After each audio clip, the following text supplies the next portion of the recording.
Hello guys, in this video I'm going to show you where to find the notifications in the Airbnb application. The first thing you need to do is enter the app.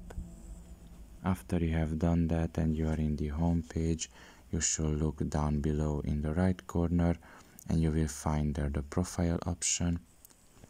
After doing so, you should scroll down a little bit, which I already did.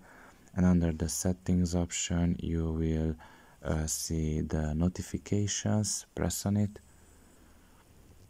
and here you can see basically all the notifications. Now if you want to change anything, you just have to press edit in the right side, and it applies to all of these things. And once you have done that, you can select, for example, email.